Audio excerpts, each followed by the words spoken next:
मलिक यासीन का दावा है कि उसने आपको होटल के कमरे में नाजेबा हरकत करते देखा, क्या आप इसकी तरदीद करती हैं? क्या आपका भाई अकबर आप दोनों को कत्ल करना चाहता था या सिर्फ फराज को? क्या आप इसका दावा, क्या आप इसकी तरदीद करती हैं? ऑफिशियल स्टेटमेंट मिल जाएगा। आप कहना चाह रही है ड्रामा एक और पकीज़ा की एपिसोड नंबर 25 बहुत ही अमेजिंग होगी। इस एपिसोड के अंदर ना मलिक यासीन एक और चाल चलेगा, वो चाल होगी मीडिया की वजह से ना उन दोनों को बदनाम करने की फुल कोशिश करेगा।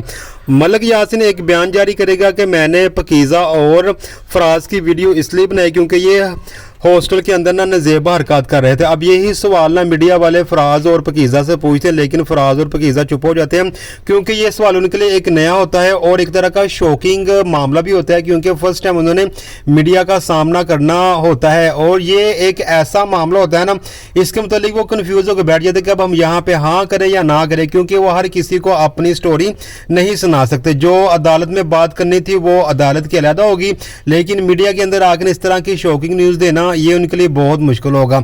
अब यहाँ पे ना एक तरह की पकीज़ा दिल हार के फिर दोबारा बैठ जाती है कि मैंने केस क्यों किया, लेकिन उसका जो हस्बैंड है फराज वो उसको हौसला देगा और इतना हौसला देगा कि दोबारा से पकीज़ा केस करने के लिए तैयार हो जाएगी। लेकिन यहाँ पे सनम भी हिम्मत दिखाती है और उन दोनों को सारी बातें बताती है कि ये तो बातें आम सी चलती रहेंगी। अब यहाँ पे ज़ुबैर ना सनम की दोस्त से मशवरा लेता है कि अगर ये मेरे खिलाफ कोई किस तरह का केस होता तो क्या होगा, लेकिन वो सब कुछ जानता होता है, लेकिन फिर भी वो कहती है कि ये एक बहुत बड़ा केस होगा। एक तो तुम्हारे बाबा ने तलाक वाली बात छुपाई, दूसरा उसकी जायदाद हड़प कर ली, तीसरा उसको अपने पास नौकरानी बना कर रखा, ये फ्रॉड से भी ऊपर का केस है। ये सब सुनने के बाद ना ज़ुबैर बहुत ज़्यादा टेंशन में आ जाता है कि आखिरकार वो क्या करें।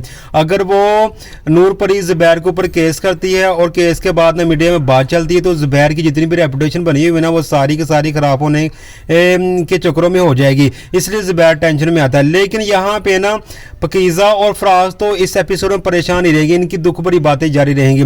लेकिन अब ज़ुबैर के ऊपर जो चल रहा होगा ना वो इस एपिसोड में देखने वाला होगा, वो मुकम्मल तौर में ना फंस चुका होता है। हालांकि उसने कुछ नहीं किया होता, बस उसकी एक गलती होती है कि डिवोर्स देने के बाद ना उसने पीछे पता नहीं किया था कि मेरी जो डिवोर्स हुई है वो नूरपरी को मिली या नहीं मिली। इसी चक्करों में बेचारा फंस जाता है और अब उसको इन चीज़ों का सामना करना पड़ रहा है जिसके मुतालिक उसने कभी सोचा नहीं था, और वो भी सामना करने के लिए उसकी बीवी खुद आगे आई हुई है।